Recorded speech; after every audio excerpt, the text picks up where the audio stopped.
Somebody said today, they said, oh, well, the president wants to do it really quickly. After that, he'll get bored. I don't get bored. There's nothing boring about this.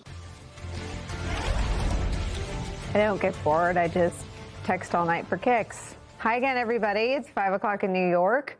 For every Trump soundbite, if you just give it a minute, like a week max, sometimes it's as few as short as a few hours or a few weeks, always by a few months, there will come a point where he will contradict himself completely and say or do the opposite. He made that comment in March regarding the war with Iran, a war which has now dragged on for months. And yesterday, following reports that Iran was pulling itself away from, out of peace negotiations, Donald Trump said this to CNBC, quote, "I couldn't care less." He went on to say he thought the protracted discussions, quote, "started to get very boring," end quote. So much for "there's nothing boring about this," which was also a Trump quote. Today, Donald Trump said the reports of stalled negotiations are fake. But no matter what, he has reached what David Sanger of the New York Times describes, quote, the stalemate phase of his presidency. There is, of course, the ongoing war with Iran, not to mention the Ukraine war, which he said back in 2023 he would, quote, end in 24 hours.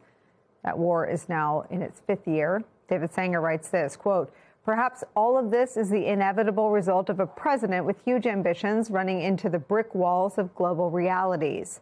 Perhaps it is the result of overreach, as Trump, infused with the success of his first 2 military adventures into Iran and Venezuela, assumes that there is no task too big for the U.S. military. Some experts suggest that it arises from a fundamental misunderstanding of American power.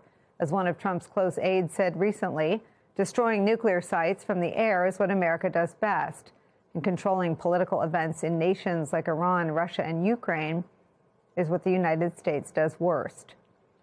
In a further display of the flailing by the Trump administration, Secretary of State and National Security Advisor Marco Rubio was up on Capitol Hill today, appearing before Congress for the first time publicly since the war with Iran began, a war which he did not acknowledge at all in his opening statement to the Senate Foreign Relations Committee.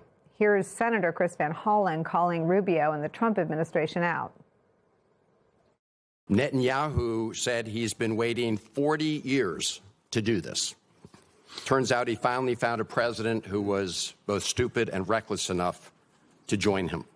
The war has killed 14 American service members, wounded hundreds more, and killed thousands of civilians. It's driving up the price of gas, food, and much more. Trump obviously doesn't care. He called high gas prices peanuts and said, "I don't think about Americans' financial situation." That's from the President of the United States. And all for what? The President told us 91 days ago that we had, quote, won the war in Iran. Last year, he told the country Iran's key enrichment facilities have been completely and totally obliterated. Was that false? Let's face it, Mr. Secretary, the Trump foreign policy has become a dumpster fire. A dumpster fire is where we begin the hour with senior national security reporter David Rode and former ambassador to Russia and international affairs analyst Michael McFaul. Ambassador McFaul, let me come to you first on what stands out to you in terms of the story that Americans are getting from their government about a war. It was a war in which 13 American service members, men and women, lost their lives. What do you make of what the American people and those families are hearing about it? Well, they're hearing from the president one thing, but they're hearing from everybody else another thing. And they don't have to hear it from anybody when they go to get gas for their car about the cost of this war. You know, Nicole, I had a book come out last fall, so I've been on the road. I think 50 talks I've now given all over the country about American foreign policy. And everywhere I go, you hear anxiety. It's, what are we doing? Why did we start this war? Why haven't we achieved our outcomes? Why are we not doing more for Ukraine? The stalemate there. Why are we blowing up our relations with our allies all over the world? Why did we start trade wars with everybody that has led to tremendous uncertainty? So when you put it all together, I think, as you were just talking about, overreach is the right term. But I want to add personalized unilateral overreach, because what you have under President Trump is somebody that's doing things in very personalistic terms. He doesn't talk about American national interests. He doesn't talk about our security and our prosperity, and he never talks about our values.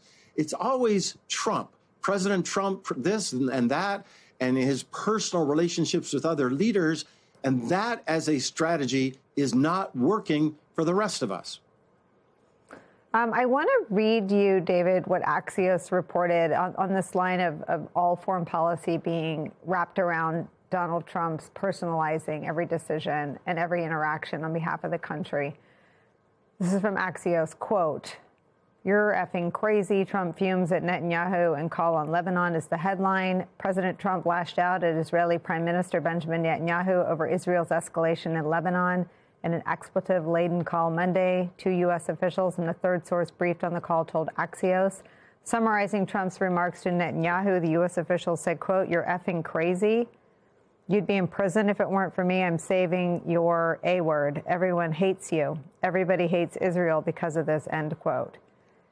There's so much there that it is undeniably news. It's struck a chord inside the MAGAverse. It's incredibly important to know what our country's leader says to another country, especially as the reporting bears out that other leader was instrumental in convincing Donald Trump to take this country to war in Iran. What do you make of the state of the war?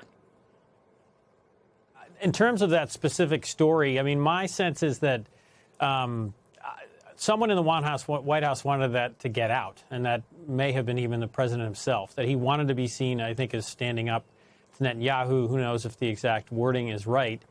But I think it's an effort by Trump to try to appear strong, where if you look all over the world, the various countries and challenges you've mentioned, Trump looks very weak. He's sort of failing on every front.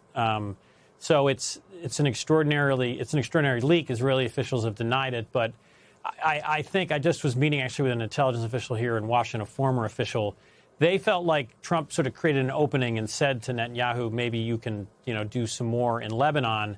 And Netanyahu overdid it and went too far. And it just, again, shows that Trump blinked. When Iran said you must stop this fighting in Lebanon, the Israelis have gone too far. Donald Trump realized this was all escalating out of control and contacted Bibi. And whether he used those exact words or not, he said, stop this. And then he spoke to Hezbollah reportedly to try to, ease tensions there. So, again, it's Trump putting out fires. It's not the world listening, and fearing him and doing what he says. It's just him sort of reacting over and over again. Let me show you, to your point, David Rode, this is how it's playing inside his political coalition. This is a MAGA-friendly former military podcast host named Sean Ryan talking to, I don't even know what we call her, Megyn Kelly. We're gonna pull that up, but to your point about the dire political straits he's in, it's undeniable that the political pressure isn't just a pressure cooker, it's a vice. Democrats are completely on offense. Let me show you, or here it is. Here's that clip from Sean Ryan and Megyn Kelly. I just don't see any positivity coming out of this administration. It seems very self-serving. I have a list of credit I could go through, but what was the last one? He made it so he had Todd Blanche do the dirty work so that him or anybody in his family could never be audited by the IRS. What the is that? Mm-hmm. The drone company, the $400 million jet from Qatar. Yep. What is it? The Executives Club. You know about that? Yeah, that they started in D.C. You don't hear about any of the Yeah. Does it look like he's serving the people? No. You don't get sort of higher up in the influence in the MAGA media echo chamber than those two of the most listened to podcasts. And again, that's on the MAGA side of the country. No support no ambition, no contact, no sort of touch with his base is how he's being assessed by those two influential figures, David. And what struck me is how much the corruption is resonating. Everything that Sean Ryan listed was something about Trump enriching, his family. And I think the danger there, and I've talked to other folks in the MAGA world recently, there is a deep sense that he has betrayed his base. He was the last best hope of sort of, working class white Americans who felt the rest of the country had left them behind, and globalization had left them behind. And there's just real anger at him. And then I think in more mainstream Republicans, it's the president constantly, bringing up these things like this, the retribution fund. And then, moments ago, Todd Blanche, confirmed that the president is abandoning that fund. And this is, again, weakness. The president is giving up on this fund. He was told by Republicans in Congress it was untenable, and he's backing down. So on so many fronts, he just looks increasingly weak.